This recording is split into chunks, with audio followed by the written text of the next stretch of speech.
Bulldogs against Clemson at Tennessee Tech. This is their first true road game of the year. And the opening kickoff is a touchback. We welcome you to Lexington. Trying to bounce back in a big way against what appears to be an unstoppable force in Georgia. Beck, the leading Heisman contender, is off to a terrific start this season. Out of the gun, he hands it off on first down to Trevor Etienne, the transfer from Florida. Ripped down by Zion Childress. It's a gain of 3. It was in this game against Kentucky last year in Athens where Beck emerged as a star. He completed 28 of 35 for 389, which is still his career high, and 4 touchdowns. Etienne again runs for a first down. The 4 touchdowns were his career high until last week when he threw 5 to tie the school record in their rout of Tennessee Tech for the year. 71% completions. That's actually a little bit under his mark from last year when he set the single season Georgia record. 7 touchdown passes and no picks by Beck, the 5th-year senior from Jacksonville.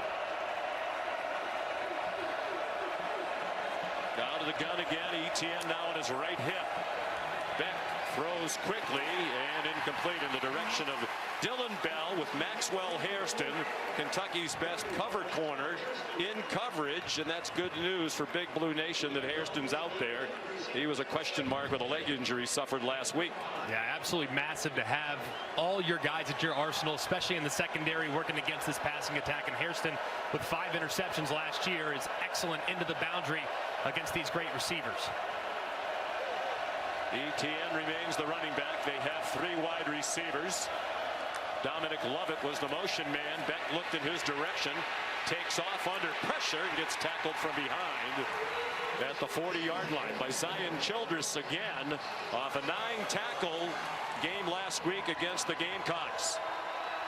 Georgia quickly to the line on 3rd down. And 5.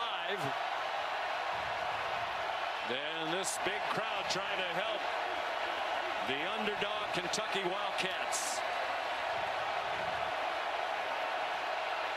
who have lost the last 14 head-to-head against Georgia. Beck under duress and forced to throw it away. Javon Ribka put the pressure on for Kentucky, and Georgia will punt. And just a 3-man rush up front as Ribka works inside against the left tackle Green, beats him up inside, flushes Beck from the pocket and forces the throwaway. Excellent pass rush there by Kentucky and a nice start from their defense. And important to get off to a good start as Brett Thorson will punt. Mark Stoops said the job for his staff, get the confidence back after that demoralizing loss to South Carolina here. A flag thrown and the kick of beauty by Thorson. Now another flag throws and players are being separated on the Kentucky sideline. There are multiple fouls on the play, both by the receiving team. During the kick, holding, receiving team, number 21. That's half the distance to the goal from the end of the kick. After the play, unsportsmanlike contact, receiving team, number 99. Half the distance to the goal. That is number 99's first unsportsmanlike foul of the game. First down, Kentucky. Lovett working over here on the right-hand side as the gunner. And number 21, Addison, just grabbing up and around that jersey in the back. No question about that call. Very obvious, and a retaliation a little bit from Lovett as he slams Addison down right on the Kentucky sideline. And a lot of Wildcats coming to their teammates' defense there. Last season, in a blowout Georgia win in Athens, relieved Carson Beck in that game. Vandegrift powers straight ahead and got 4 yards to get them out of the hole just a bit.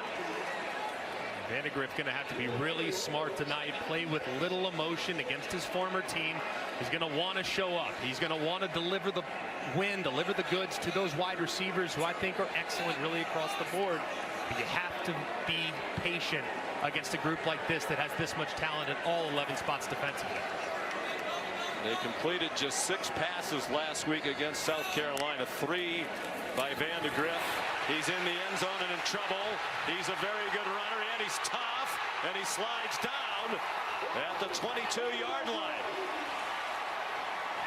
A 17-yard gain. And pressure off the right-hand side, as it's a nice job there at the very end by Sumo Karngbae, the running back, getting just enough of Dan Jackson, the blitzing safety, to allow his quarterback to step up to the outside where Georgia loses contain.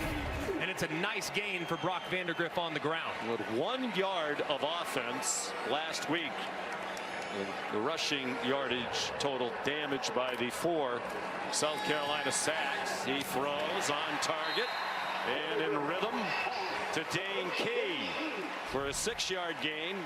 Vandegrift grew up not far from Athens, Georgia, in the small town of Bogart. Played at Prince Avenue Christian for his dad, Greg, and was one of the top quarterback recruits in the country. Sat 3 years, 2 behind Stetson Bennett, where they won 2 national titles. Last year behind his great friend Carson Beck. And when Beck told Vandegrift he was coming back for this season, Vandegrift got in the transfer portal, and now he's a Kentucky Wildcat. Jamarion Wilcox, the ball carrier, and he came up a yard short of the first down with a 3-yard pickup. You'll see quite a bit of Jamarion Wilcox today. He's got a lot of speed, but the top 2 backs coming into the season, Chip Trainum and Jason Patterson, both out. They tried to go quickly.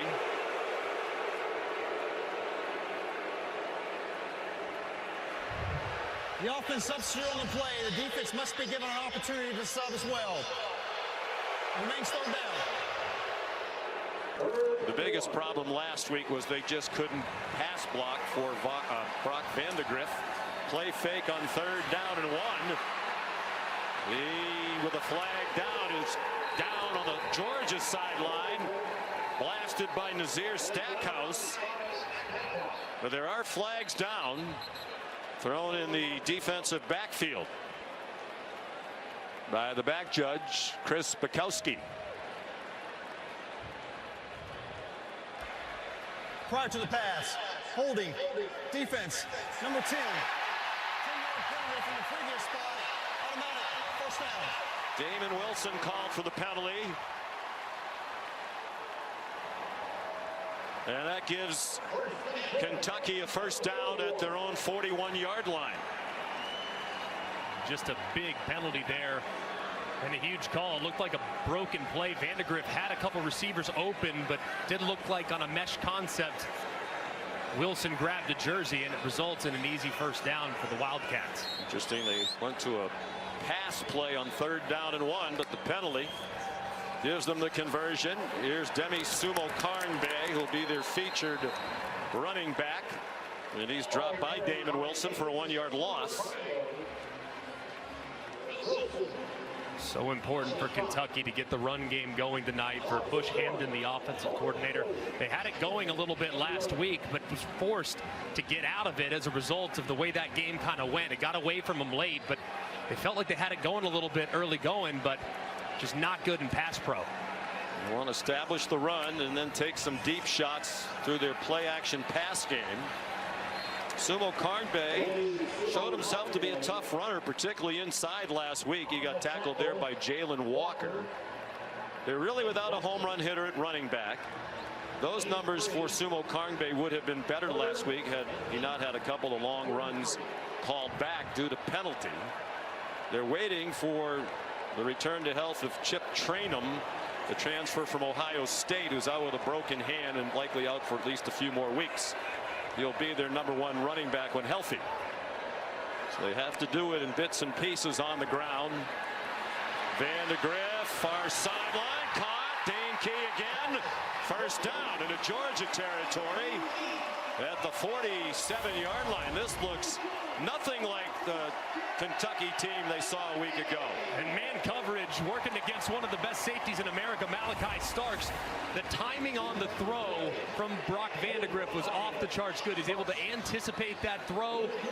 As a result, Malachi Starks could not recover once the initial separation was made, and an excellent conversion.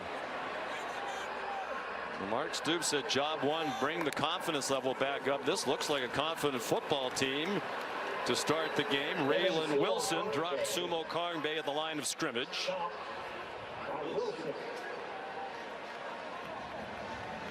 Well, a moment ago, that was a great conversion on 3rd and 8 for Mark Stoops' offense. They can't make a living being behind the sticks against a pass rushing unit like this. They have so much speed and athleticism, and Mark Stoops knows they have to be efficient on 1st and 2nd down to avoid those obvious passing situations against a violent pass rush. But pass rush without Michael Williams, one of the top defensive players in the country, did not dress for the game tonight with a lower body injury. Van de Griff looked downfield and took the check down. The tight end Josh Caddis with his first catch of the season. Short gain to the 44, and they're looking at 3rd down and 7. Already 3 completions. Against a group like Georgia, most teams are going to be a little bit more thoughtful as it relates to 4th down, being a little more aggressive. So Bush Hamden here might, depending on what they gain here, have the freedom to call a 4th down play as well. So imperative not to take lost yardage here and at least make this decision for Mark Stoops. 10th play of the drive, which started at their own 1. Georgia brings a blitz. Van de Griff lost the football, and it's recovered by Dylan Ray. Gabe Harris, the blitzer, knocked it out. And Dylan Ray, who's starting at left guard tonight for the injured Jagger Burton, recovered the fumble. And they just bring a pressure where they cross-face the left guard, Dylan Ray, who's filling in for the injured Jagger Burton, like you referenced, and he just can't stay engaged. Van de Griff tries to get rid of the football, but loses it as he tries to avoid the rush. Got to be smart and keep 2 hands on the football, or else that could have gone the other way. Wilson buried a punt.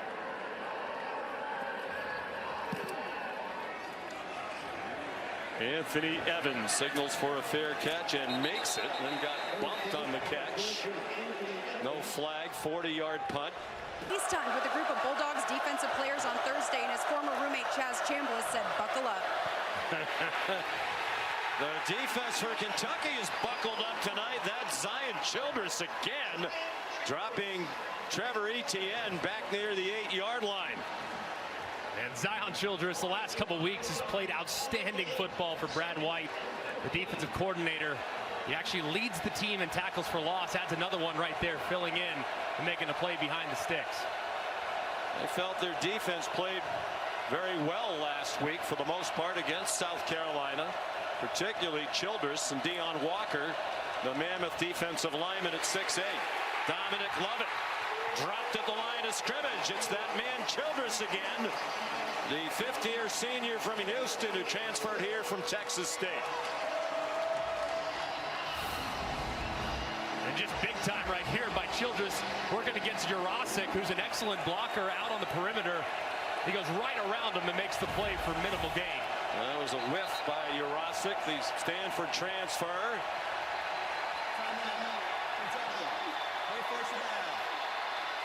This crowd is into it. Looking at 3rd down and 15 from its own 8-yard line. Carson Beck is 1 for 3 for 0 yards passing. Trevor Etienne, the running back, on his left hip.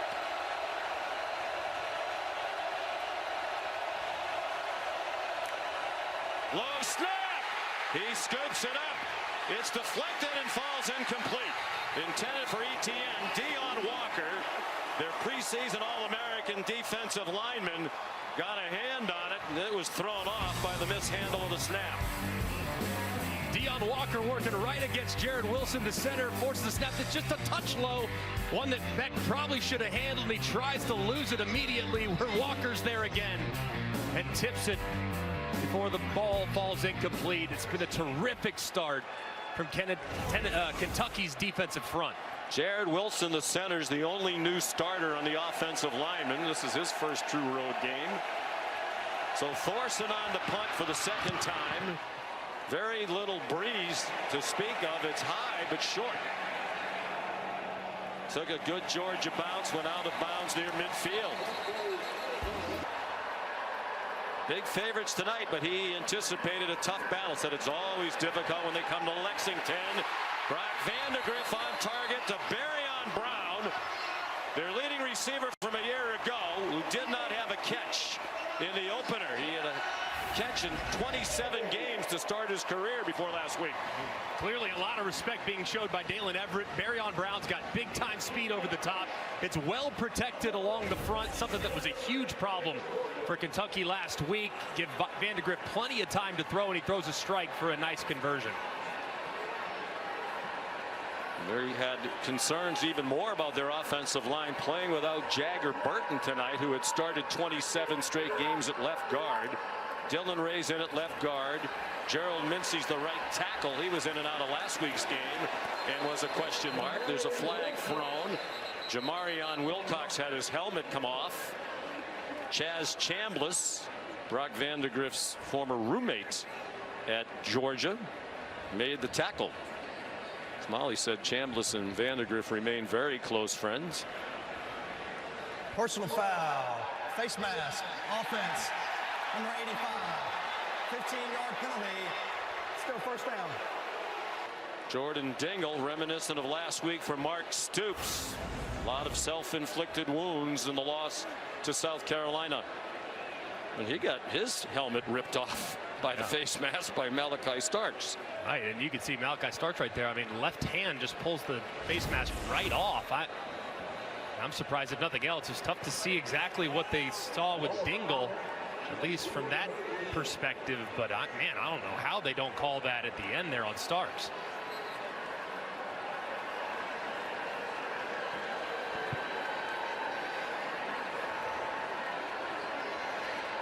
That was clear as could be. Play fake to Sumo Karngbae, and a short reception for Jamori Macklin, the transfer from North Texas, for a 5-yard gain. Looking at, there it is, as you can see, Dingle working against Chambliss with that left hand up in the face mask. That was a good call, but one missed on the end of the play that would have resulted in offsetting. So a bad break there from Kentucky. Looking at 2nd down and 20. Jamarion Wilcox in the pistol. They're without Jason Patterson, their true freshman, played last week. He was injured against the Gamecocks. Deflected and intercepted, but out of bounds. Off the hands of Barryon Brown.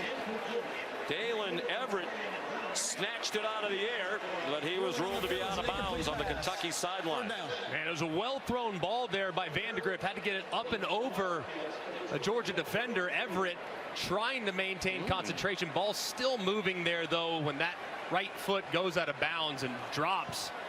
Were a huge problem for Kentucky last year. It's been a little better this season, but right there, almost a critical error. 5 out of 6 is Vandegrift. That was his first incomplete pass. He didn't complete a pass after the midpoint of the first quarter last week. 3rd down and 20.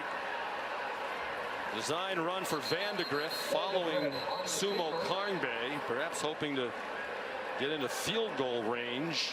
Alex Rayner's career long is 50. That's a 6-yard gain. This would be about 53 from here. And they are sending him out. It's actually, based on where the holder is about to spot the ball, going to be a 55-yard attempt for Rayner, one of the best kickers in the country. Over the last 3 seasons, the most accurate kicker in the country. Made 31 of his last 34. This would be a career long, and it is good. Surpassing a 54-yarder by Austin McGinnis in 2014. End over end. The Aiden LaRosse kickoff, and Anthony Evans let it go over his head. Nothing like the start Beck had against Kentucky last year. And he completed his first 13 passes. He's 1 for 4 tonight. Takes the check down to Arian Smith. And the speedy wide receiver. Got across the 30-yard line. Run down by J.Q. Hardaway.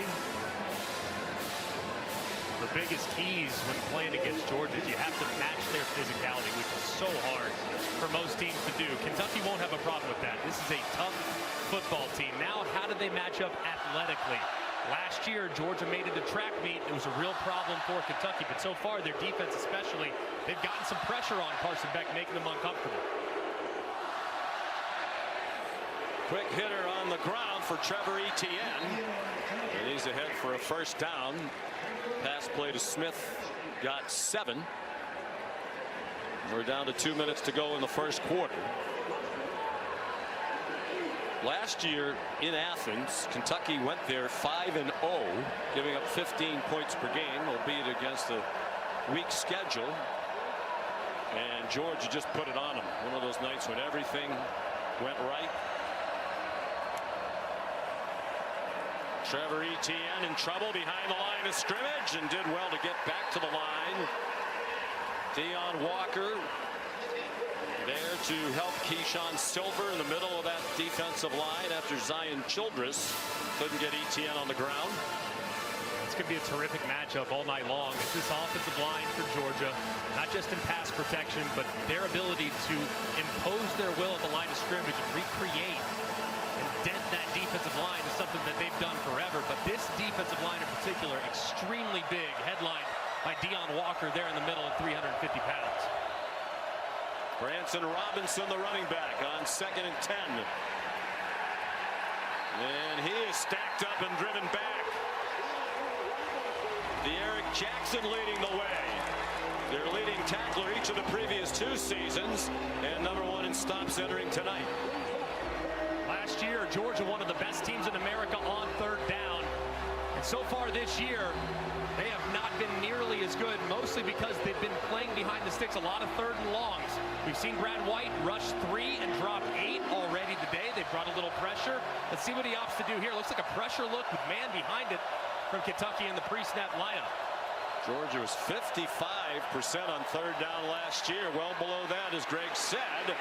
And they're not going to convert that 3rd down. Colby Young, the transfer from Miami, did all he could to lunge for the marker and didn't get there. He did get 7, stopped by J.Q. Hardaway and Jordan Lovett. And Kirby Smart is going to let the first quarter end. Or is he? He's gesturing as if he wanted it to end. And they are going to let the time run out.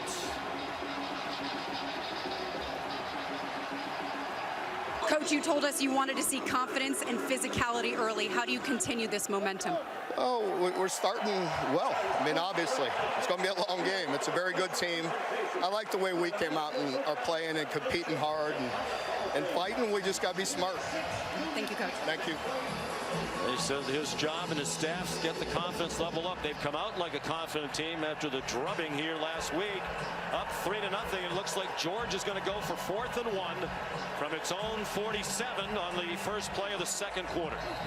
I like this move for Georgia. And Kentucky jumped off sides in a 4th and 1 last week against South Carolina. It kind of broke their backs. Let's see if Georgia at least tries to go hard count. Trevor Etienne, the running back. Arian Smith goes in motion. Will they snap it? Oscar Delp, the tight end, shifts to the left. Beck gesturing like he isn't going to snap it. And this time Kentucky disciplined.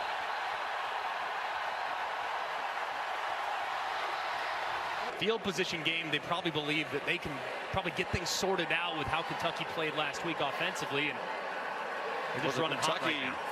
Team that really struggled last week. Brett Thorson punts for the 3rd time, and it goes in the end zone. Good performance by Kentucky defensively, just mixing their looks and making Carson Beck a little uncomfortable. Pretty solid offensively as well. Nothing flashy. They get it to Barryon Brown. And the junior from Nashville ducked down at the 23, a gain of 3. Jonel Aguero on the stop for the Georgia defense. It obviously starts up front for Kentucky. I mean, you have to be able to protect your quarterback, but I think Bush Hamdan, the offensive coordinator, has done a good job of mixing up the looks offensively too. Some runs inside, some runs outside, some quick throws, and then a couple deep play action shots as well to keep Georgia guessing. The pistol. Demi Sumo Karnbay, transfer from NC State. Across the 25, Jonel Aguero in on the stop again. He missed the opener against Clemson and returned last week in a win against Tennessee Tech. 3rd down and 4.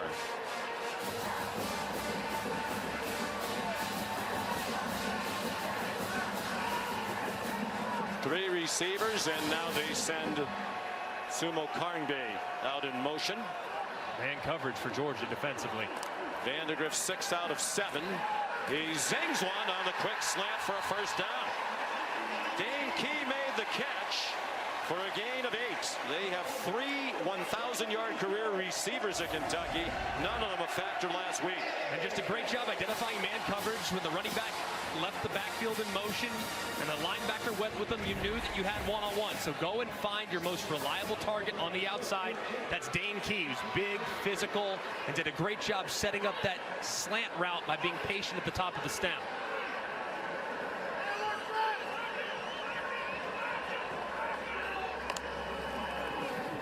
Back to the pistol, play action pass. Vandegrift in trouble after a safety blitz from the freshman K.J. Bolden. And he wisely threw it away.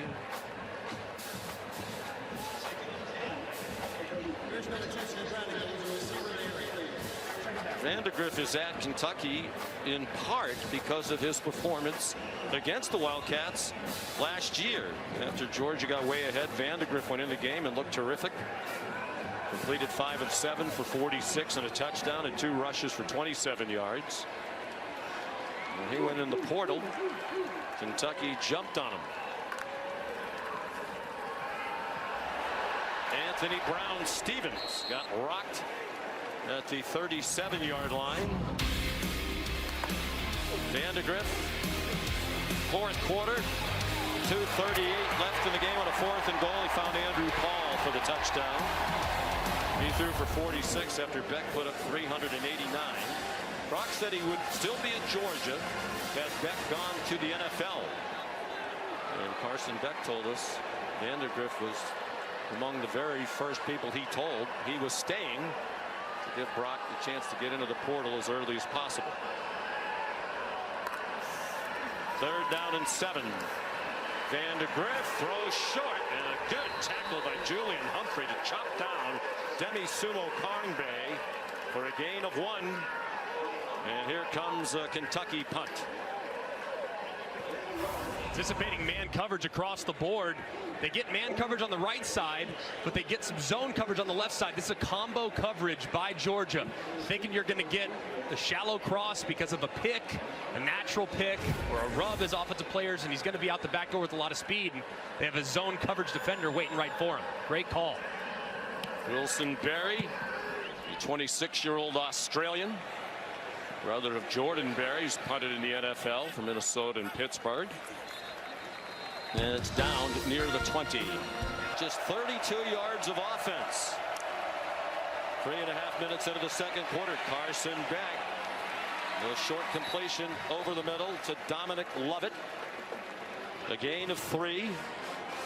Just the 14th play run by the Dogs. Kentucky has run 20. Kentucky has a 2-1 edge right now in time of possession.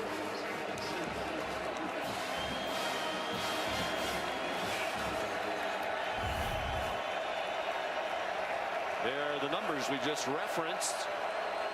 Carson Beck's 4 out of 7, but just 17 yards passing.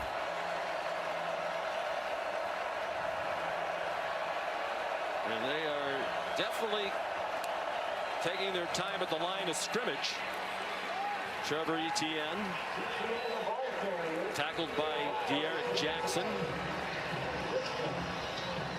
That's a 5-yard gain for Etienne, who did not play in the opener, made his Georgia debut last week and was explosive in a brief appearance. 5 carries for 78 yards.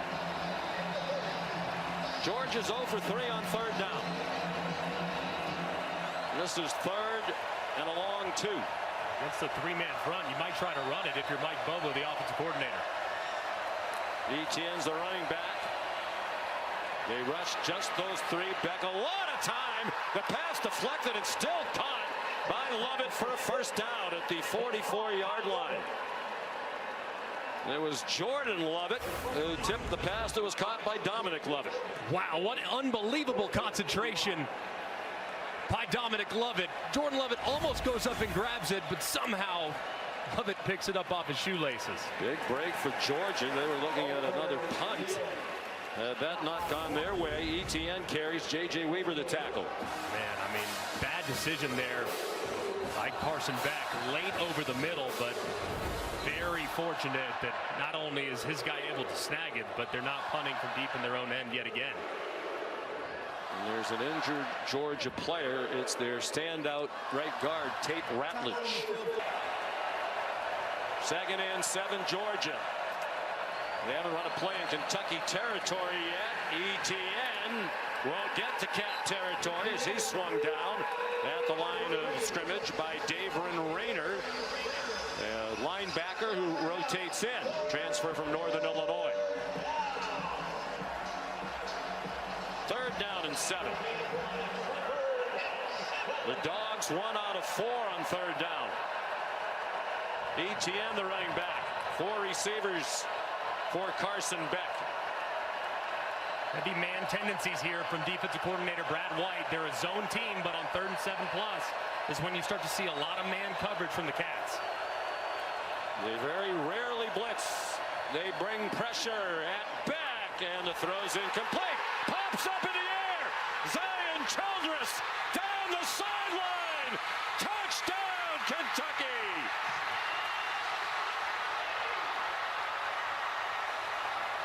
They'll definitely take a look at this as it's going to the ground. Does the ball hit the ground before it's popped up into the air and to the awaiting arms of Childress? It does look like initially that ball does hit the ground. As Lovett's going for it. He made such a great catch a moment ago at his shoelaces. This one's off the mark, and to me, of course, has to be indisputable video evidence beyond all doubt to overturn, but it certainly looks like the ball hits the ground. After video review, the pass was incomplete. There is no touchdown. It'll be 4th down at the -48-yard line.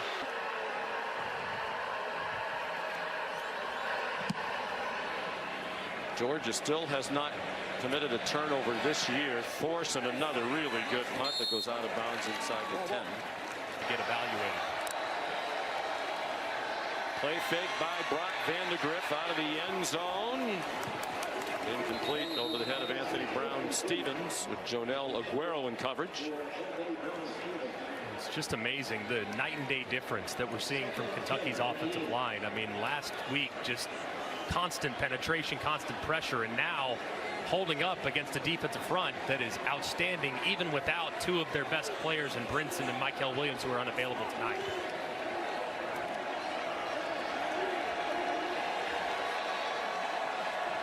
From their own 8-yard line. 2nd and 10, Kentucky. Vandegrift kept it, and he scampers out of bounds at the 14-yard line. Here's Molly. Sean, you saw Georgia right guard Tate Ratledge being taken back to the locker room on a cart with his left shoe off. I'm told he has a left ankle and a left knee injury, and he is ruled out for the rest of the game. So they're going to have to play without one of their most consistent offensive linemen, guys. His career started slowly due to injury, but once he got healthy, 31 straight starts. We mentioned preseason All-American, a top NFL prospect. 3rd down and 4 midway through the 2nd quarter. Kentucky has the game going exactly as it would have hoped.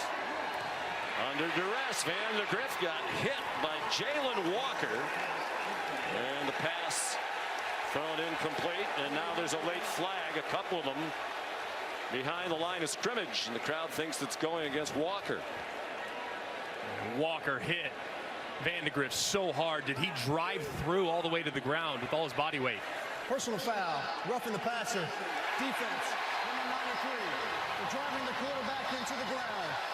15-yard penalty, automatic, first down. Called on Ty Ingram Dawkins, getting the start in the absence of Michael Williams tonight. And it's just so unfortunate for a defender. You make a great play.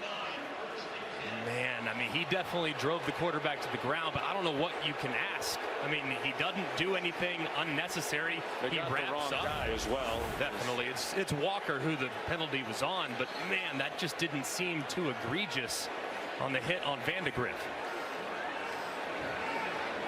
Ingram Dawkins pleading his case with the coaches. It wasn't me. Play fake. They wanted to get more of this. He got it off just in time. And it is caught on the far sideline. There's a flag down. They're ruling it a catch. The Dogs, with the play right on their sideline, thought it was incomplete. It's a 15-yard gain if it stands. There's also a flag. Yeah, I mean, that was wild. Just unbelievable concentration from Ferrier. Looked like there was a collision between him and the corner on the sideline. Somehow he was able to concentrate just enough to tap those toes before he went out of bounds.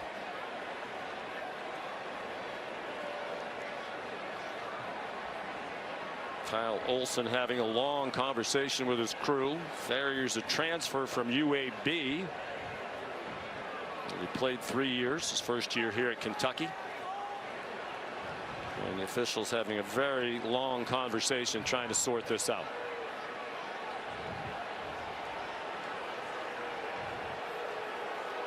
And the fans starting to boo.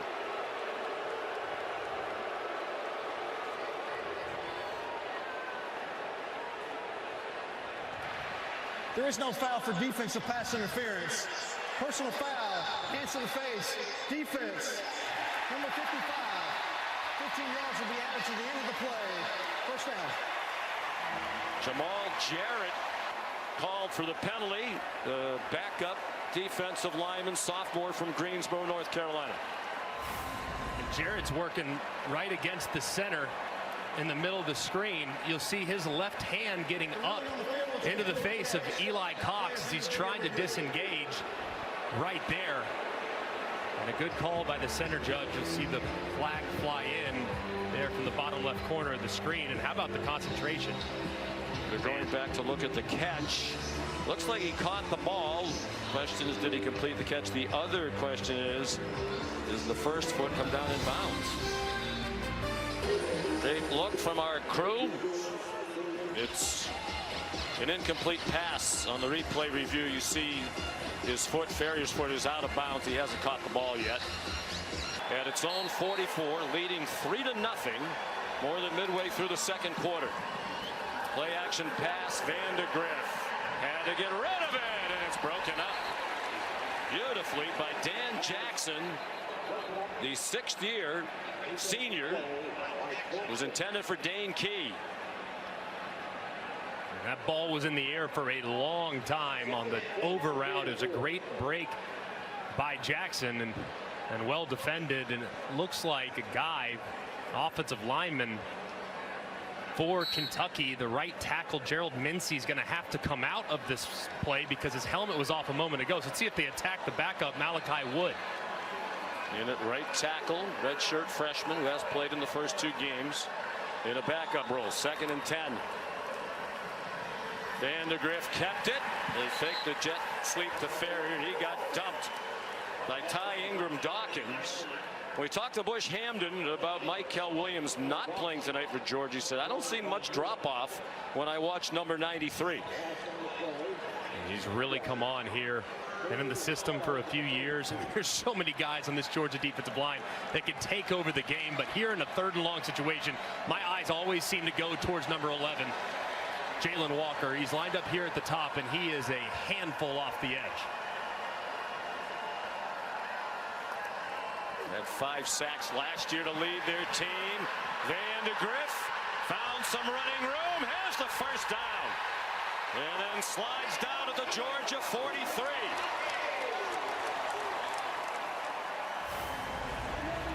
And just a great job here by the offensive line and the running back. How about Sumo Karmbe saving a life as Ingram Dawkins breaks free probably going to have a sack if not for the great play there by the running back. And Vandegrift told us a couple weeks ago, hey, I'm not sliding if it's third down or if it's touchdowns. There, he did slide, so a good move, but he got the line to gain first.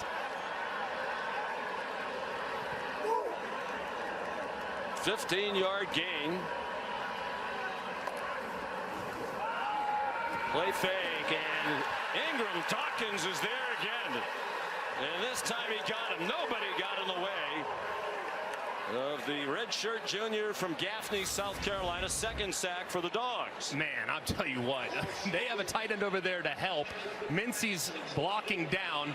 Caddis is trying to block down, but Ingram Dawkins just way too strong as he works right inside, spin move, and drops Vandegrift for a big sack. Without Williams last week, he had 3 tackles for a loss. That was a career high. Of course, it was against lesser competition, against Tennessee Tech. Program rebuilding under terrific coach Bobby Wilder. Look out! Vandegrift hit and lost the ball. Raylan Wilson knocked it free, and Damon Wilson has it.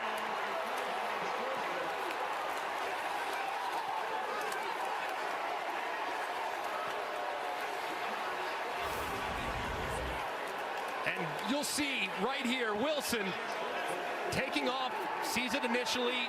Caddis loses him. And Vandegrift, we said it earlier, put the ball on the deck a little earlier.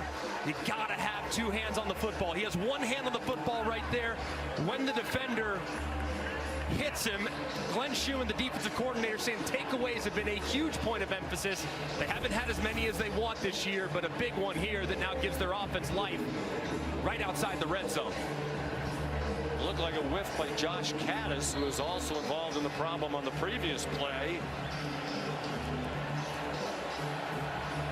28 yards, the change in field position. First time George has been in Kentucky territory tonight with under 5 minutes to go in the half. Arian Smith fumbled the football, and Georgia recovers at the line of scrimmage. And now they're going to rule it an incomplete pass that he never had full possession. Arian Smith. He's so good with the ball in his hands, but drops and concentration have been a little bit of an issue. Like there, never really got the ball into his body. See those Kentucky defenders reaching for that football and dropping them. Unfortunate they called it incomplete. Ryan Childress broke it up. Georgia just 58 yards of offense. Kirby Smart said we've struggled in recent years in our SEC road opener. Last year at Auburn, it took them a long time to get control of the game. Really just pulled away late. ETN rumbles down to the 16. A couple of years ago out of Missouri, very early. The SEC schedule on the road. That one went all the way down to the wire.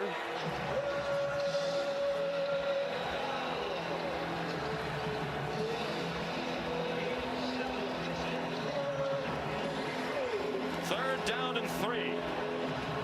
They're 1 out of 5 on third down. They have Branson Robinson as the third down running back. Looks like pressure here being called from Kentucky. You might have a one-on-one down here at the bottom of your screen. Let's see if they work it to Colby Young. Big target in the red zone. They go to the other side. It's broken up. Trying to jam it into Oscar Delp. He was crowded by a couple of defenders, including De'Eric Jackson and the former Bulldog, Jamon Dumas Johnson. Just great job of disguising there. It looked like there were a bunch of defenders to the right-hand side, which is a quarterback. You're kind of thinking, why are there so many guys in gray jerseys to the right-hand side? I'm thinking maybe there's pressure coming. Maybe there's a blitz coming. Maybe they're going to roll down. Instead, they drop back out into a cover 2 look, forces the underneath, and they break on the play for the incompletion. Hayden Woodring, the sophomore, trying to tie it with a 34-yard field goal. Carson Beck is the holder. And Woodring remains money. Georgia well aware of his toughness. We practiced against them regularly for the last 3 years. Darion Brown, no chance to return the Peyton Woodring kickoff. On first down, after the good job by the Kentucky defense to hold after the turnover, Demi Sumo Karngbae tackled by Smile Munden after a pickup of 5.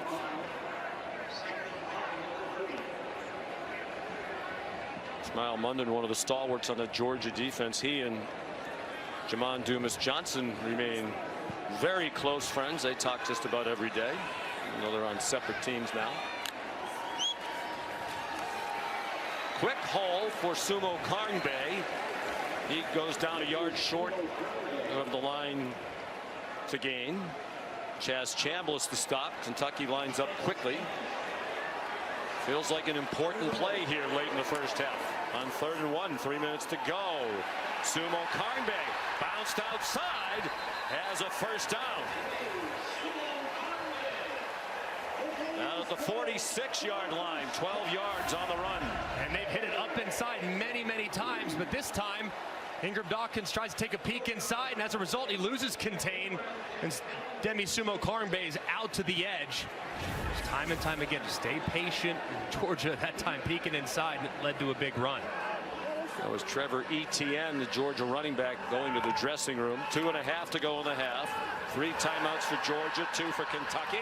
Another fumble. Ellis Robinson, the true freshman, blasted it out of the arms of Jordan Dingle's Everett, who blasted it. And Dingle recovered the fumble. Just a perfect hit there by Everett, who puts his helmet or his shoulder right on the football. Boom. Right there and dislodged. And fortunate for Kentucky, the Dingle's waiting right there. 2nd and 6. Out of the 2-minute timeout for Brock Vandegrift and Kentucky in a 3-3 game. They're at midfield. Demi Sumo Karngbae trying to find some room, and he did well. The tackle knocked him forward. Close to the line to gain. The 5-yard gain, 3rd down and 1. And Demi Sumo Karngbae does a good job, man. I mean, very patient, not a home run hitter at running back, but extremely patient, has good vision, and is really decisive when he decides to go and put his foot down and accelerate. 4 out of 7 on 3rd down. Trying to take the clock all the way down and score as late as they can. First, they need the first down, and it looks like Sumo Karngbae has it. He does. We need to start being a little mindful of the clock. I mean, now approaching 80 seconds remaining. You need to have a little bit more urgency offensively so you can hang on to those timeouts. 1:20 to go. A lot of time given their field position. Fred Ferrier run the clock off the stop by Dalen Everett. They're now on field goal range after we saw the record-setting 55-yarder from Rayner in the first quarter. They do go quickly this time. Sumo Karngbae then bounced off the hit, got close to the first down again. Chaz Chambliss the stop. Just have to be mindful here if you're Vandegrift. You cannot take a lost yardage play.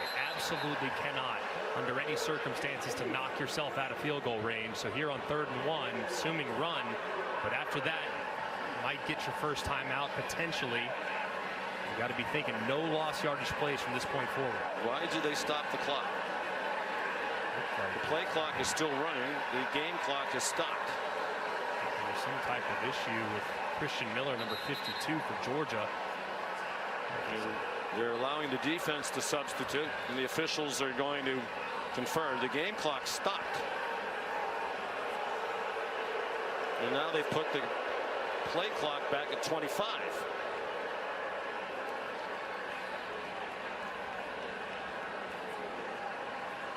The defensive injury qualifies for a 10-second runoff.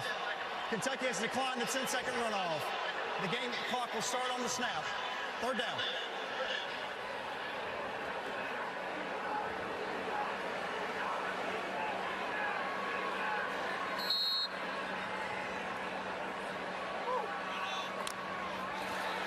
Sumo Karngbae, they fake it to him. Vandegrift lowers his head and has the first down and is fired up about it.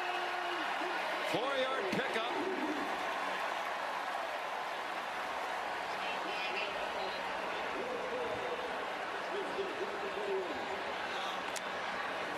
go quickly, 30 seconds in the half. Vandegrift pressure from behind and from the front and throws it away.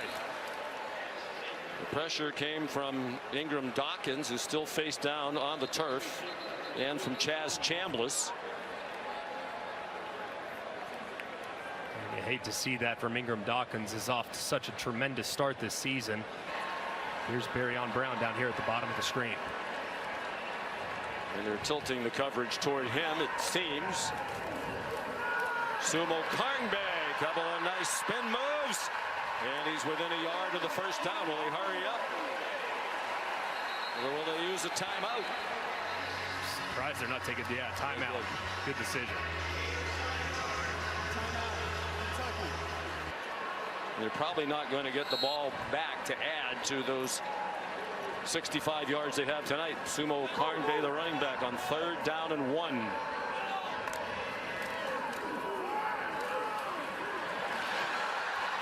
Whoa, he got blasted up high by Dan Jackson at the end of the run, but he is a tough runner. And they've had a hard time tackling him. It's looked several times like he would get stopped well shy of where he eventually went down. 9 seconds to go. Kentucky uses another timeout. Mark Stoops wondering about a possible targeting on that hit delivered by Dan Jackson. It was a big collision.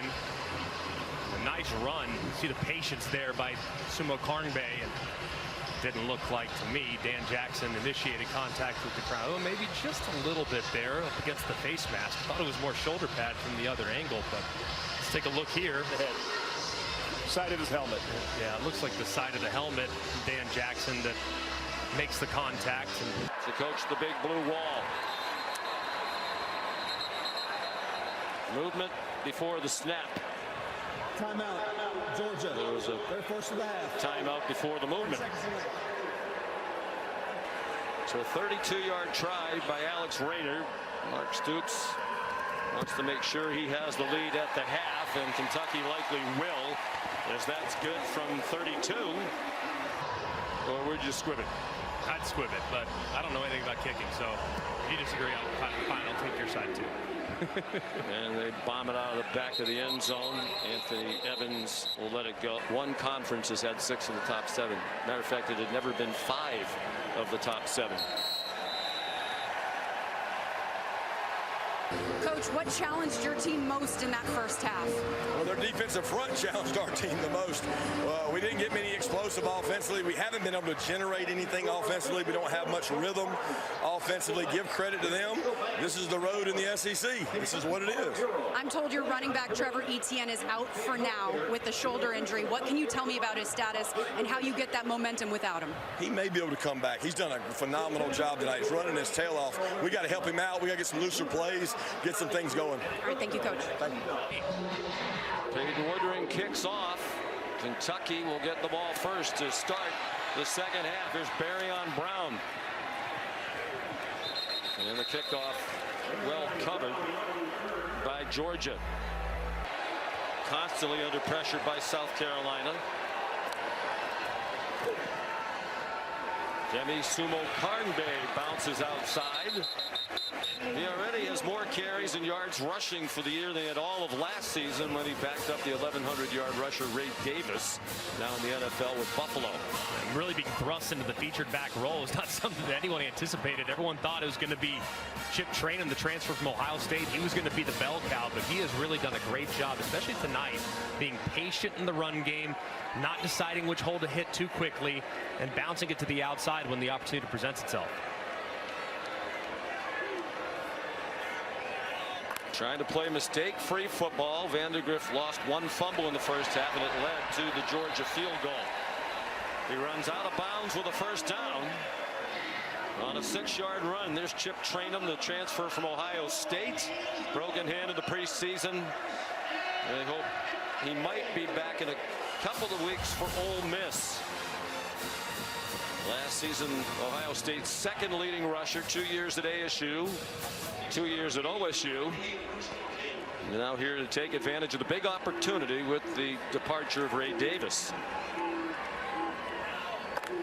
Anthony Brown Stevens, the motion man. Chaz Chambliss trying to run down Sumo Karngbe, and he did after a 2-yard gain. You also have to give a lot of credit to Bush Hamden. And last week, the offense, I thought he really got off script way too early. They had the run game going. It's almost like they tried to get their quarterback going with some downfield throws that resulted in sacks, and as a result, really killed the rhythm of the offense. But tonight, he's been very patient, has given the defense a lot of different looks, and has moved his quarterback outside the pocket multiple times.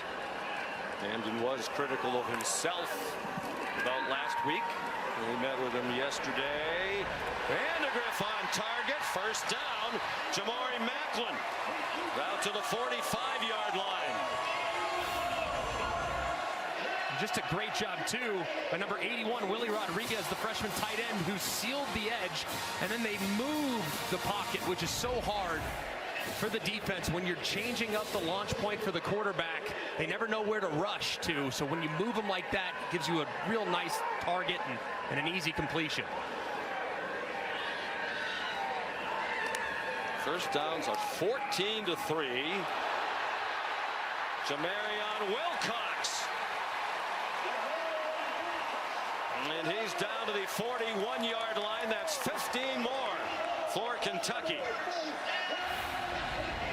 And they almost, I mean, you look at Jalen Walker, he almost goes down and gets this one on the zone read, but Wilcox too quick. He just goes right past him. Walker never locates, and he's out the gate for another nice gain on the ground.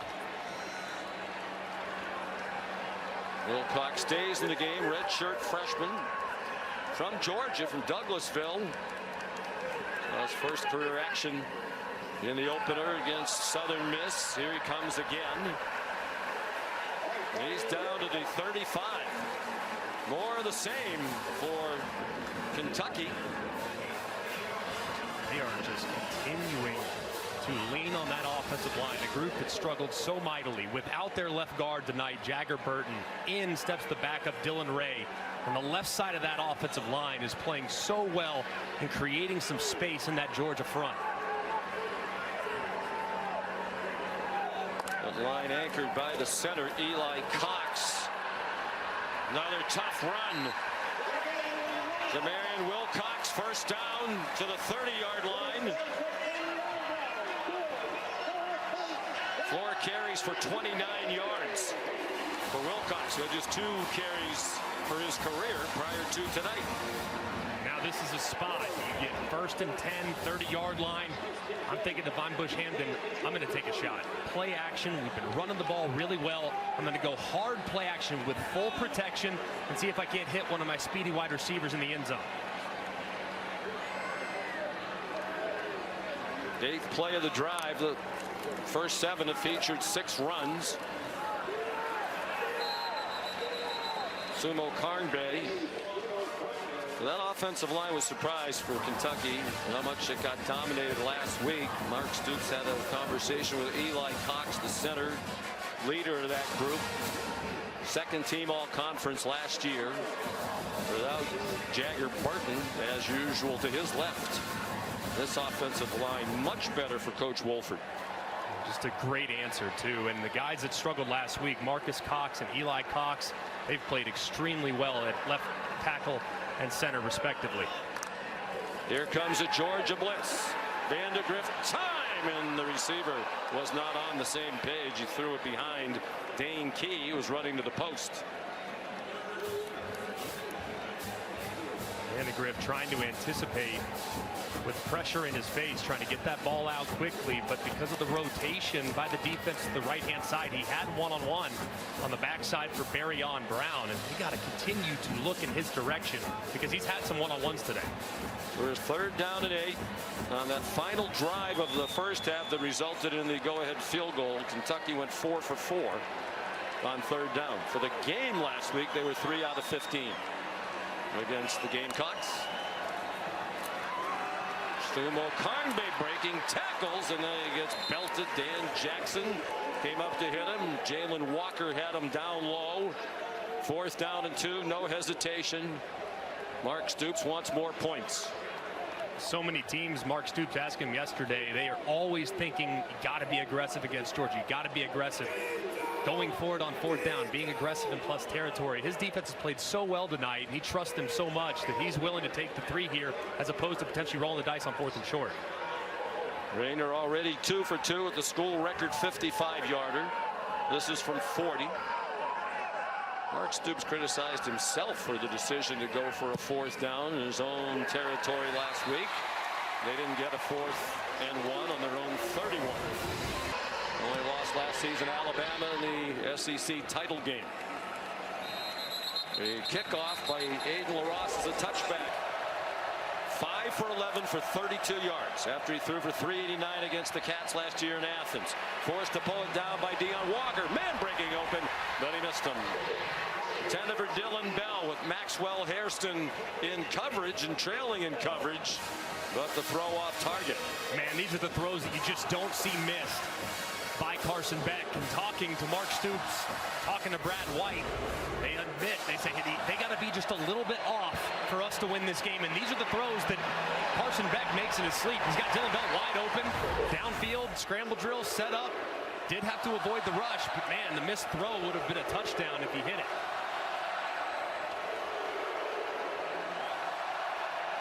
Nate Frazier is in at running back now, the freshman from Los Angeles. Beck got belted as he threw, but he got it to Dominic Lovett, who swung down at the 42-yard line. Trayvon Ripka delivered the hit on Beck, but he still got it off for a gain of 34. And a miscommunication between the freshman running back and the left tackle, Ernest Green, which results in a big hit on Carson Beck. Just freshman running back mistake right there. First time the offense has advanced the ball into Kentucky territory. Frazier. Dumped by David Rayner. That looked like it could have been a bigger problem for Georgia with the defenders from Kentucky arriving just as the ball did. Loss of 5. Georgia trying to come back without the terrific guard Tate Ratledge with his leg in a boot.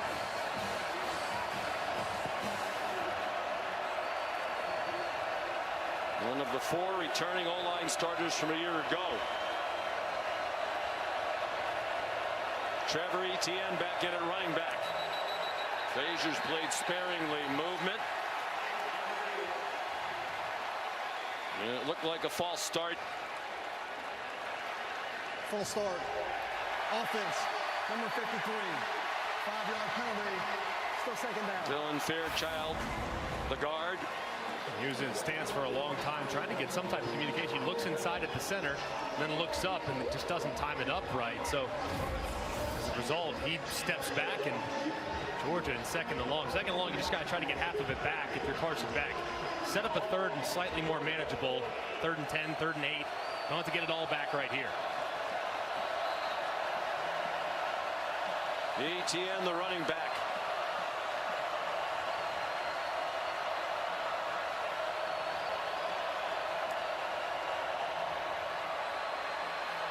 Beck down the middle and caught by Dylan Bell with tight coverage from Ty Bryant. Brad White, the defense coordinator, talked about the elite ball placement of Carson Beck, and that one had to be perfect, and it was. Good for a 20-yard gain. They go quickly to the line. Here's Oscar Delp, the tight end. Good open field tackle along the far sideline by J.J. Weaver. A little bit of tempo here from Mike Bobo, the offensive coordinator, just trying to jumpstart the engine a little bit. The offense hasn't had a whole lot of rhythm. They haven't had a whole lot going in the passing game. So by far the best throw a moment ago by Carson Beck all night on the tight throw there to Dylan Bell. So now jumpstart the engine now by ramping up the tempo just a hair with Kentucky on their heels. Etienne, the running back. Beck handed it to him, and he could not break free. Did lunge forward to the 26-yard line. De'Eric Jackson made the tackle. And a big 3rd down. 3rd down and 4. 1 out of 6 tonight on 3rd down. And they have Cash Jones in at running back. Kentucky's really mixed the looks here on 3rd and medium. They've done a 3-man rush Carson, they've also brought pressure, but right here looking like a three-man rush again. Drop 8 against Carson Beck. Love it when in motion. Beck throws to single coverage and a back shoulder throw to Colby Young for a first down for the Dogs at the 13. Just perfect ball placement here. They decide to rush for you. You have man-to-man coverage. Your biggest wide receiver on the outside is Colby Young, 215 pounds, working against Hairston. Perfect back shoulder, perfectly timed turn by the wide receiver, and an easy conversion on third down. Best drive of the night by far for Georgia. This will be the 8th play. 6 of the first 7 passing. Nate Frazier, the running back, up the middle. And down at the 8. Trayvon Ribka the stop, a gain of 5 for Frazier, who burst onto the scene in his first college game with 83 yards rushing against Clemson. In the opener in Atlanta, they played without Trevor Etienne, Travis's brother, who was suspended for that game.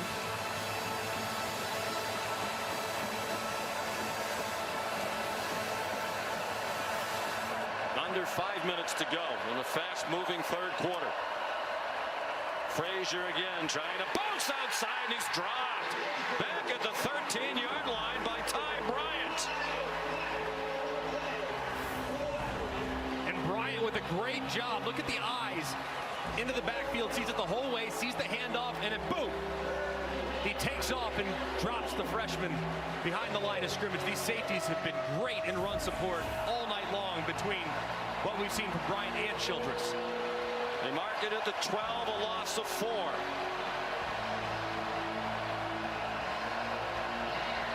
Third down and 9. Most of these fans on their feet. Beck steps left, dumps it off, and it's incomplete. Trying to get it to Trevor Etienne. Beck vacated the pocket quickly with some pressure coming his way. What a performance by Brad White's defense. They force a field goal. And just a great job here. Look at the disguise. It's looking like it's going to be too high safety, which talks Beck out of throwing to his left and taking advantage of the one-on-one. Well, then the safety from the backside ends up playing to the front side, and you had the backside one-on-one. So just great disguise there by Kentucky's defense. Peyton Woodring. This is virtually a gimme for him. That could not have been more right down the middle. Very dangerous. Barryon Brown back for the kickoff from Peyton Woodring. And this one's deeper and no chance to return it for Brown. Time now for our Modelo playbook. Follow up the bourbon with a beer. And it's excellent job here by Brock Vandegrift moving in the pocket. He feels that rush at the outside. His running back saves a life, and he takes off and makes that aggressiveness with the rush pace. And now you can't rush as much. You can't blitz as much. They have to kind of stay back because they're threatened by the quarterback's legs. As a result, you have time. You throw the circus route for a nice gain, and then you move the pocket. So you're getting a lot of different looks from Bush Camden with where he has his quarterback setting up. That's taking pressure off his offensive line, and it's allowing Vandegrift's athleticism to put strain on these pass rushers for Georgia.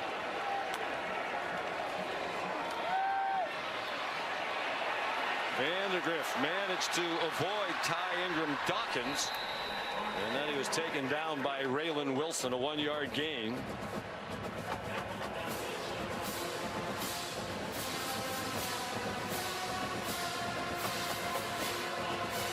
Three and a half to go. Third quarter. Mark Stoops and this Kentucky program could use a big win.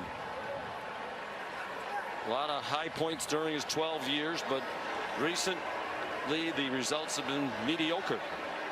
And last week was a disaster. This would be enormous if they could pull it off, but a long way to go. Jamarian Wilcox out near the 30-yard line. The third down and a long 4. He's been excellent so far on third down tonight. 7 for 11.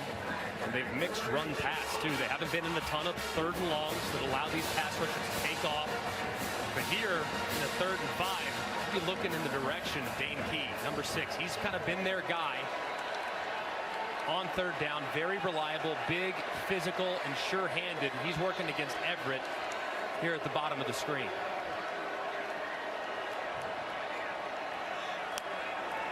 Vandegrift, no pressure. Zings one, and it's broken up. Even with all that time, he couldn't find anybody open. Nice play by Julian Humphrey to bat it out of midair.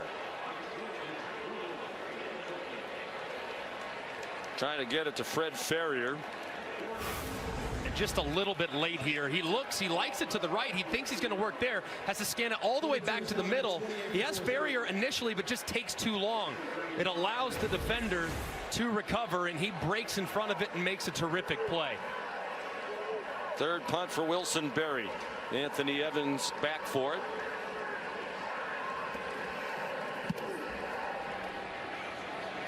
Tumbling punt, fair catch signaled and made by Evans at the 33. And they won at Ole Miss in 1964. It's the 4th straight year when Kentucky has played Georgia that the Bulldogs are #1 in the country. They've lost their last 9 games against the top-ranked team. Carson Beck pulls it down and runs out of bounds to the 35 with a 3-yard gain. Wisely done there by Carson Beck. Sensing that momentum had shifted in favor of Georgia. Kentucky fresh off a 3-and-out. Mike Bobo calls a shot. Downfield tries to go for the jugular. Carson Beck is well covered. He sees it. Hit what you can, as opposed to trying to force it into good coverage. So that's a good veteran play there by the quarterback. Has not been in this situation very often. 15-1 as the Georgia starting quarterback. He took the helm the start of last year. Out wide it goes. Out of bounds short of the first down is Dominic Lovett with a 5-yard gain. It'll be 3rd down and 2 at the 40 with a minute and a half of the clock running to go in the 3rd down in the 3rd quarter.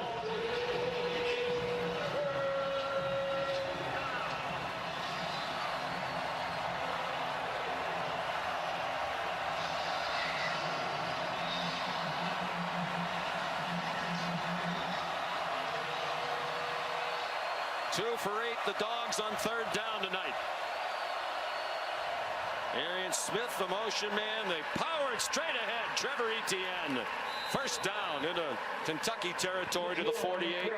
He picked up 12. And there's really nobody home right here. I mean, look at the left side outside the left tackle. There's nobody there for Kentucky. I don't know if they were misaligned or what, but they ran right into it. And it was nothing but green grass for Etienne. Monroe Freeling in at tackle, a sophomore. Number 57 was leading the way there. Etienne run after the catch, another 1st down. Taken down by Trayvon Ribka at the Kentucky 37.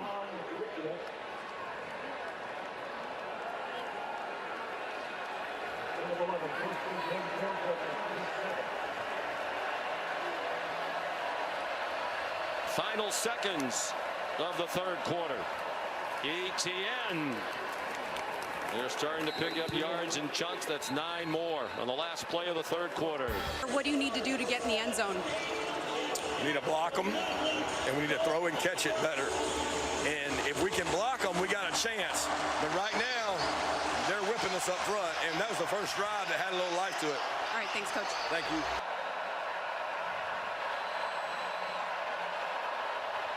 Nothing but field goals so far tonight.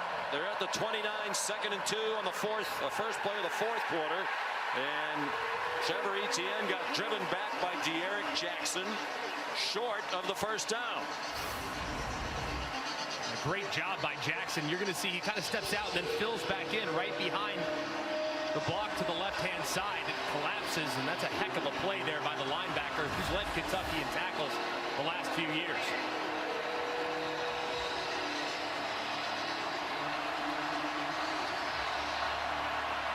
Third down and 1.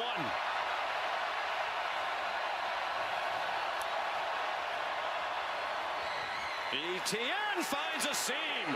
Stays in bounds. Touchdown. They're going to mark him out at the 11. out of bounds at the 11. 17-yard gain.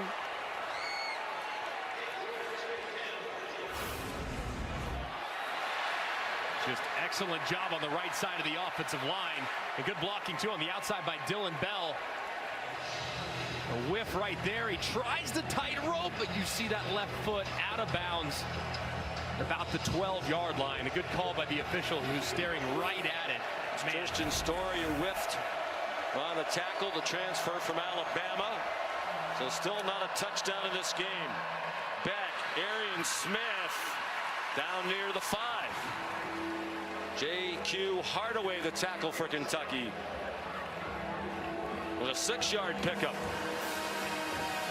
The offensive line of Georgia has really answered the challenge from Kirby Smart here on this drive. You would think here at the 5-yard line, second down, just continue to lean on that offensive line. There's hands on the hips for the Kentucky Wildcats. They just made a substitution, so they have some fresh bodies in there, but that run game, those holes are starting to open up a little bigger for Georgia offensively. Monroe Freeling is playing left tackle. Ordinarily, Ernest Green plays there. They're without the right guard, Tate Ratledge, but they're still driving. Etienne stopped short of the first down yardage. They can get a first down without a touchdown. He got 2. DJ Waller, part of the group that drove him back, the transfer from Michigan.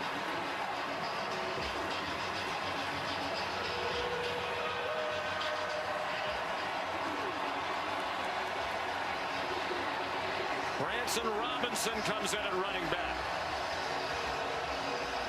10th play of the drive.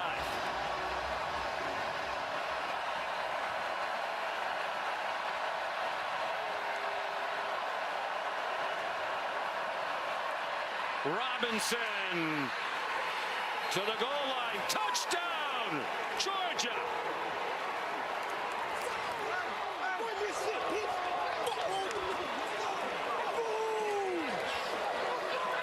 The first touchdown of the game comes from Branson Robinson from 3 yards away. It looked like he was going to be stopped in the backfield. There were a couple Kentucky defenders that had won along the lines of scrimmage, but Branson Robinson so quick, moving from his left to his right and then surging forward for the game's first touchdown. Just a terrific run and a great drive by Georgia. Missed all of last year with an ACL injury.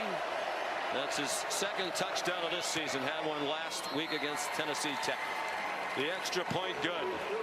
Let's take a look at the touchdown on the AT&T connected cam. Trevon Ribka wins, but it doesn't matter because watch Branson Robinson. He just zooms out with a little lateral step. I mean, he's tackled right there, but how about the little lateral shuffle and dart right to the end zone? Just a tremendous move. And there was a Kentucky defensive lineman right there in the backfield to make the stop. That was Michael Morris, the right guard. He was in for Tate Ratledge, who didn't block anybody, but they still got it into the end zone. All Seans are tough, Greg. I've heard that. I like him against you, though. Vandegrift. And under duress, he got it off. Demi Sumo Karnbay. C.J. Allen made the tackle. Vandegrift took the hit, got it off, first down. Their longest play of the night is 18 yards. That one good for 11. Just their 10th play of double figures in yardage. They're up to 208 total yards. They're still outgaining Georgia, 208 to 199. Sumo Karnbay. Jazz Chan was moved inside, got back into the play and made the tackle with help from Dalen Everett. 17th carry for Sumo Karnbay, ties his career high established last week against the Gamecocks. I cannot emphasize enough the importance of this drive. You start to leak oil. Georgia now is answered with 10 consecutive points, finally has some rhythm offensively, finally finds the end zone on the last possession. So you got to allow your defense a little time to settle down by putting together a nice drive here on offense.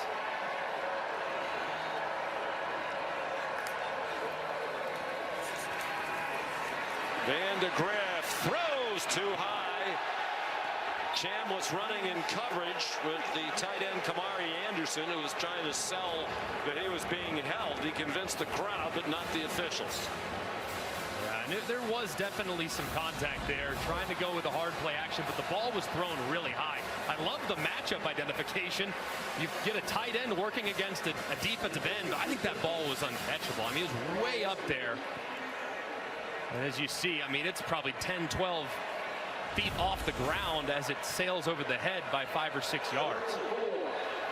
They were wrapping Vandegrift's left ankle before he came out of the field. He has an open receiver in the slot. Some beautiful moves by Barryon Brown. And finally taken down by Dan Jackson. 13 yards and a Kentucky first down to the Georgia 45.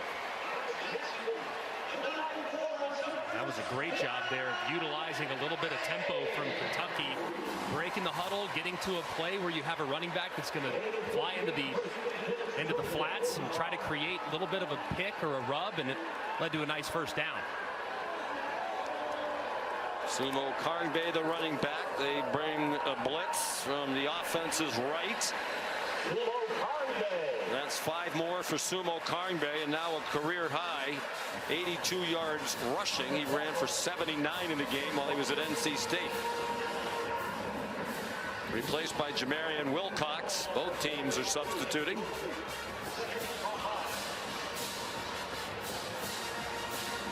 And one thing that this game makes you think about, Greg, is how good that South Carolina defensive front is. No doubt about it. As they whipped Kentucky up front last week, this O-line has held its own against Georgia tonight. Wilcox stacked up, looked to be about a foot short of the first down. You'd have to think this is 4-down territory. No question. Plus territory, short yardage. Absolutely think it 4-down territory. Mark Stoops said going for that 4th down in his own territory last week was largely a product of analytics. You got the sense he's going to go with his gut going forward. We talked with him yesterday. Ferrier with the motion. Sumo Karngbe breaks free from a would-be tackler behind the line of scrimmage. Xavier McLeod couldn't get him down. He's been injured and is in action tonight. A 4-yard gain and another Kentucky first down. And Nazir Stackhouse actually wins across the face of the center Cox, but Sumo Karngbe, man, he is so good. He's so shifty, and he, much like we just saw for Robinson a second ago, a defensive lineman wins, but a great move to the outside gives him some space. Under 9 minutes to go. Georgia blitzes, and this time C.J. Allen stops Sumo Karngbe for no gain. Actually, it was Jamarian Wilcox 10, not 0 Sumo Karngbe. You got to remind now your quarterback, Brock Vandegrift, right on fringe field goal range. You cannot take a negative yardage play, in that helmet communication that the OCs now have to the quarterback, a direct line. Just a reminder, cannot take a sack in this situation. 9th play of this Kentucky drive. The throwback is deflected and falls incomplete. Jalen Walker got a hand on it.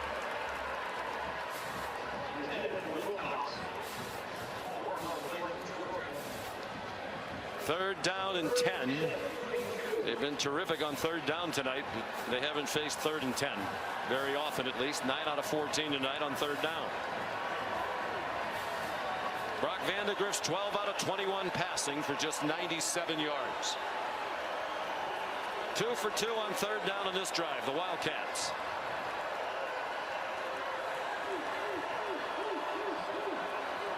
Play clock down to 2 as Vandegrift got the snap. Quick pop through the hands of his receiver. Looked like a catchable ball for Jamori Macklin. It went through his hands and fell incomplete. And that's a tough one there for Jamori Macklin. I mean, got a little bit of alligator arms. The ball's a little bit too far inside. He senses that defender coming inside out, the defender C.J. Allen. And Vandegrift extremely frustrated, but really for the receiver, you got to body him up. You got to throw it right on his body there so you're not throwing him into contact and a potential collision. And Macklin definitely aware of the traffic around him. Now a 51-yard try to get them within a point. Alex Rayner.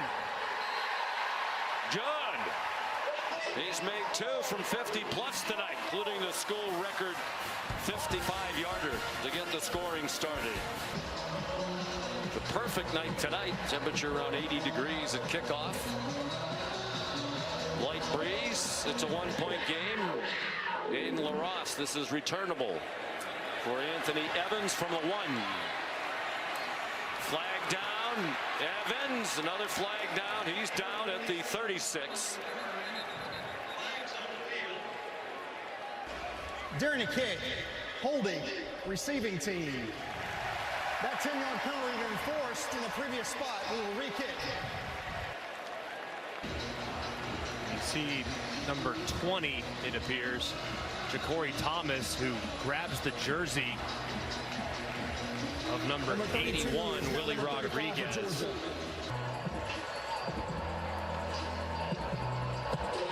And it will be a touchback. So the penalty hurts Georgia. Arch runs a little better than Eli. Tien, the running back. Carson Beck. Much better in the second half. Sidestep the rush. Takes off running. And gets 8. Brad White, the Kentucky coordinator, said that's a very underrated part of Beck's game. He's a very good runner and very savvy as to when to take it down. Yeah, he's excellent. Just a couple times a game. It's not a lot, but maybe 2-3 times a game where he decides to take off and either extends drives on 3rd down where they get overly aggressive with the pass rush, or takes what could be an incompletion and turns it into a 2nd and very manageable. Ernest Green is back in at left tackle, the usual starter. The ball dropped by Etienne on the exchange. He got on it, but it's a loss. Back to the 28-yard line. It'll be 3rd down and 7. And it looked like Carson Beck just never had control of it. It looked like the snap was in a pretty good spot, but took his eyes off of it. You see his eyes working to their left before he secures the catch. So huge mistake there by the 5th-year senior. It never got to Etienne, just a clanger off the hands of Beck.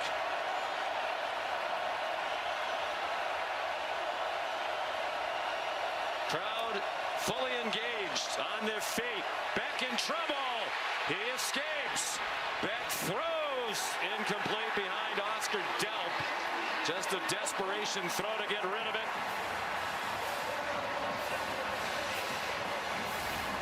And a great call here by Brad White. You have a bunch of guys moving up.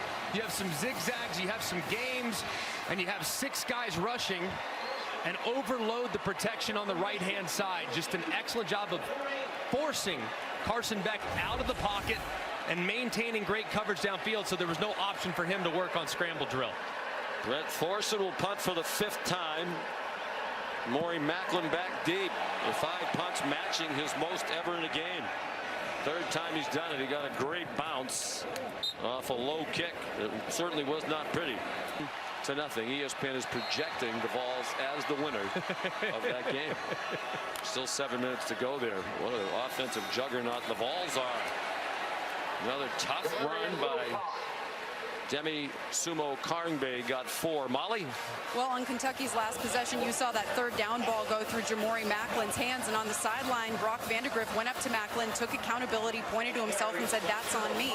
After last week's loss, Kentucky coaches challenged Vandegrift to be more vocal on the sidelines. He's usually pretty quiet, but he's been more active on the sideline, telling receivers exactly what he needs from them. He's definitely a different leader today, guys. It wasn't a great throw, a bit of a wobbler, not in a great position. It looked like he was hollering at Macklin at the time. Under duress, he throws deep down the field. Bodies collide. Intended for Dane Key. C.J. Allen had the pressure on.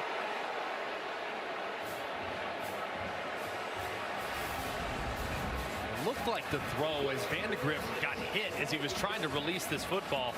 It looked like as Dane Key was trying to work through it, there's definitely contact, and I'm okay with the no call there. I'm not sure he could have made up enough ground on kind of the throw that fluttered in the air.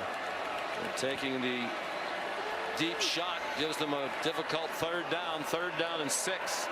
9 for 15 on third down. Vandegrift rolling right. Jalen Walker coming after him. There's a flag down. The pass is incomplete. Flag down in the secondary. Demisumo Karngbe, the intended receiver.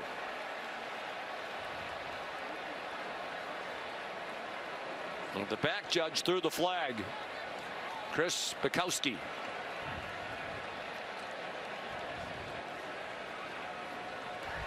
Prior to the pass, holding, defense, number 24. 10 down penalty, automatic, first down.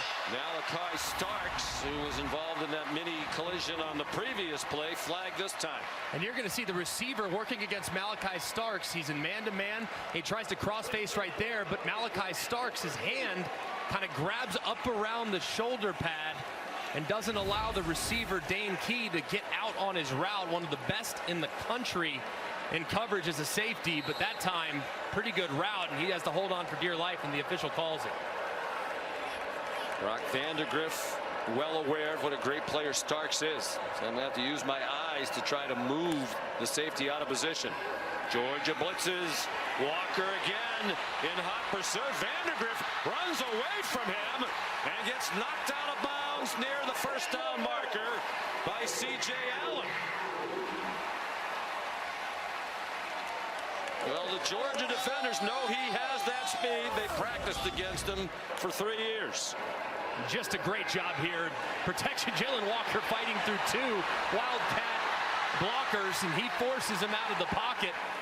The progressive pylon cam shows you the big collision there between C.J. Allen and his former teammate Brock Vandegrift. They did just barely get the first down. They're at the 40. Sumo Karngbe bouncing off Georgia. Would-be tacklers. It has not been a great tackling night for the usually reliable Georgia defense in that area. 8-yard gain. Bear in mind, Alex Raynor's already kicked 4 field goals, 2 of them from 50 yards. They don't have to go much further to get into his range. And the clock is a factor now. 4.5 minutes to go. 3 timeouts for each side. On 2nd and 2, the pistol. And Sumo Karngbe has the first down at midfield. But Marion Wilcox, rather, his stand-in.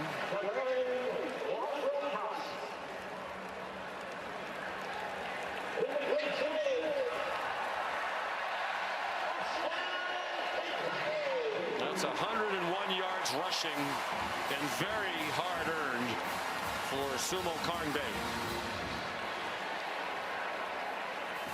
And you get the feeling here, Greg, Kentucky won't be in a hurry. They'd like to milk it down as far as they can, get to field goal range, and try to get Rayner out there for another try. Jamarian Wilcox gets 3. It's rare, too, to see Georgia getting pushed back at this point of the ball game. They have so much depth defensively along their defensive line. They can go 6 deep at defensive tackle, no problem. Glenn Schumann, though, is without some key playmakers up front defensively. Warren Brinson's out. Jordan Hall is out.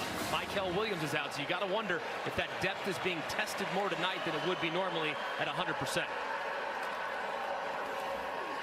Play fake on the jet sweep action. The pass batted down. Smile Munden, Nazir Stackhouse. Right in the face of their former teammate. Really well defended there by Georgia.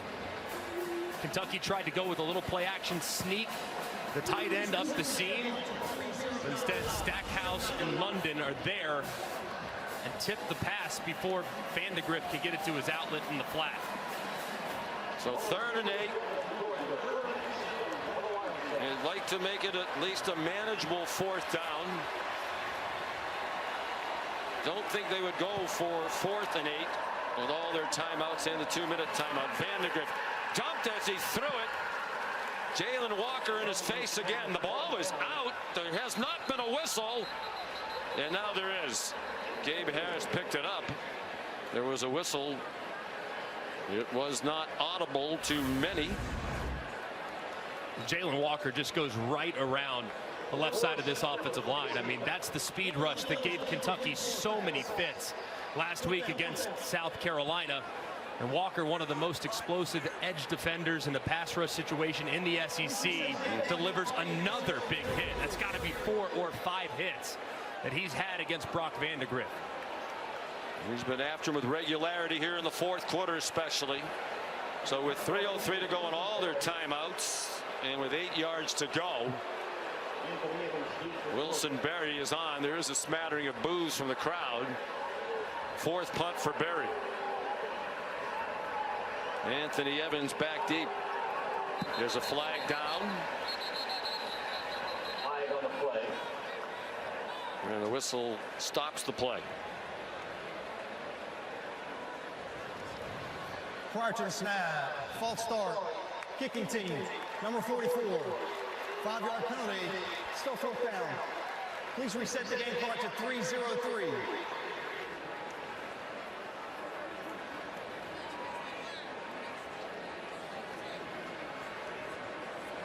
Fourth and 12 on the Kentucky 48.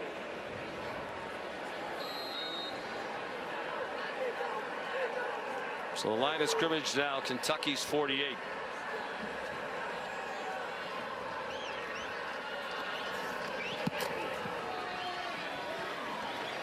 Evans, fair catch just inside the 15. Time for tonight's Sonic Drive-In recap.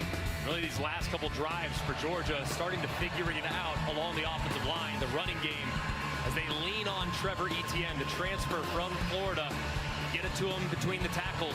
You get it to him out in the flat. You see what he does with it. The guy's excellent with the ball in his hands after the catch. This time almost tightropes the sideline before giving way to Robinson, who pays it off in the end zone for the game's only touchdown. This offensive line really struggling throughout most of the first 3 quarters. Has settled in here in the fourth quarter against an excellent Kentucky defensive line, and the offense has a lot of rhythm as a result. Better in the second half, but it still adds up to just 202 total yards for number 1 Georgia. Nate Frazier stacked up. Mark Stoops will use his first timeout. Clock is still running, and several seconds ran off.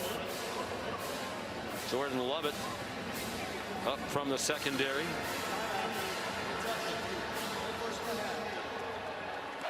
Georgia at its own 16. Trevor Etienne, the running back. They play fake it to him. Down it goes. Dominic Lovett out of bounds with a big first down for Georgia all the way to the 49. Great call by Mike Bobo and well executed for 36. And just a thing of beauty, Kentucky really selling out against the run. You see linebackers, you see safeties, all with eyes in the backfield.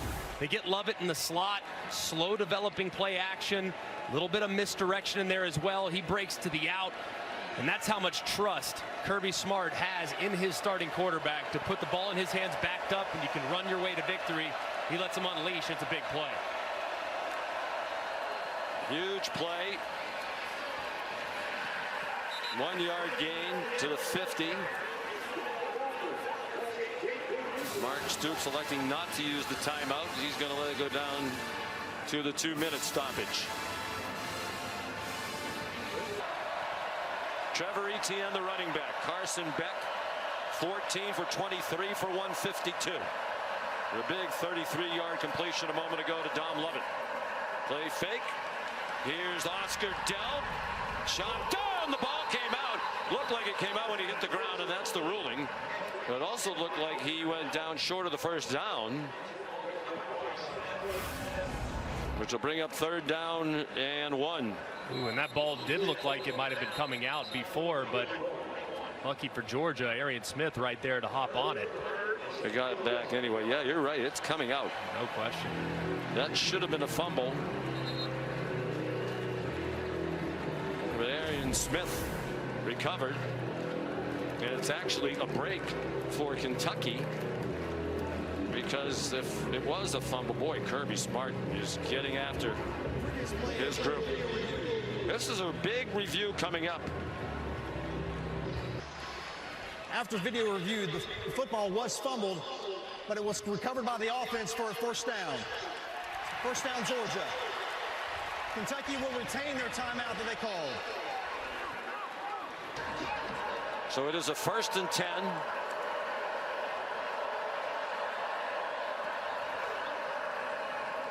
ETN stopped after a short gain. Timeout Kentucky. 1:15 to go. 2nd and 7. Beck under center. They sell out on the run, do the Cats. ETN turn the corner. First down, but there is a flag.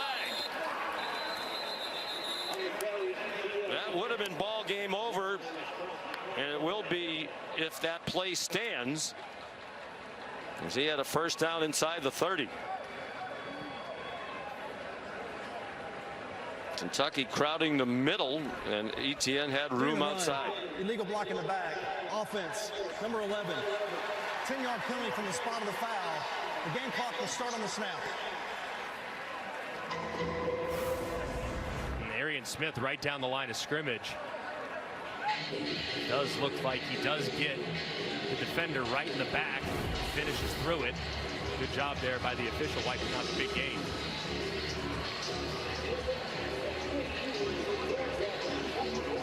So it's 2nd and 15.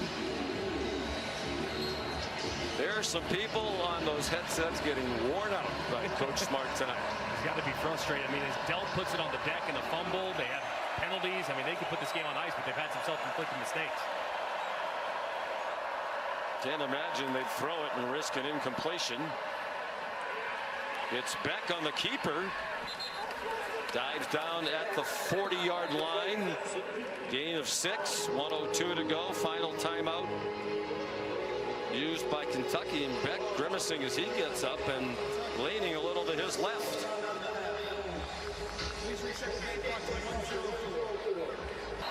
They have to go a long way to get in field goal range with almost no time. ETN, the running back.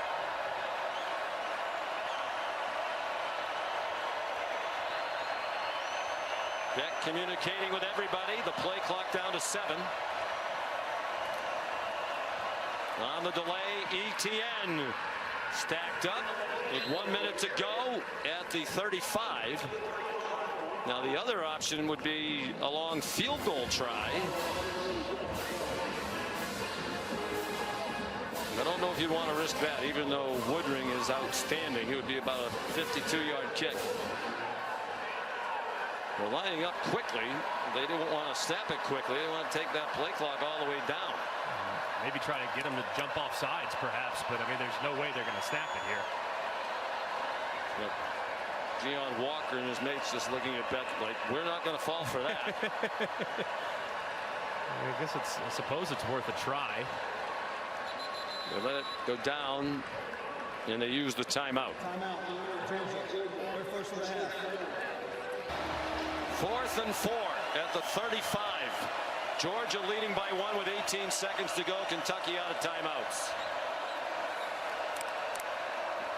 They're trying to draw them off. And those Kentucky defenders looking at Beck as if to say, we're not going to go for that this time either. I wonder if this time they take the delay of game, though, as opposed to the timeout. It was worth a try. Delay game. Offense. 5-yard penalty. Still 4th down. Not so funny tonight when you have to punt 6 times. Maury Macklin back at his own 9. He gets the punt off. No trouble with the snap. High wobbling punt, and were they able to keep it out of the end zone? I believe it's a touchback. And if so, you know, that whistle was a little slow in coming. You wonder if they would put a second or two back on the clock. Thorson in agony. Illegally touched over the end zone. By rule, ball replaced at 25. Excuse me, 20. Here's Walker lined up right here over the right guard. He's the guy to watch in this situation. Vandegrift steps into the pocket. Walker's right there. He got it off for a first down to Jordan Dingle. And the clock runs out. And that 1 second could have been huge. I think they're going to take a look at this, though. It looked like he was down with maybe 1-2 seconds left. Clock obviously stops with the first down. Please reset the game clock to 2 seconds. All right, so you better get lined up. The clock will wind on the ready for play. You better get lined up and prepare to spike immediately. So they get one last play. And another stoppage. The previous play is under video review to check the game clock. Oh, gee. After video review, there were 3 seconds left on the game clock. The game clock will start on the ready. Well, they can take their time and run the one last play, barring a penalty on the defense. No time came off the clock. So one last play, barring a penalty on the defense.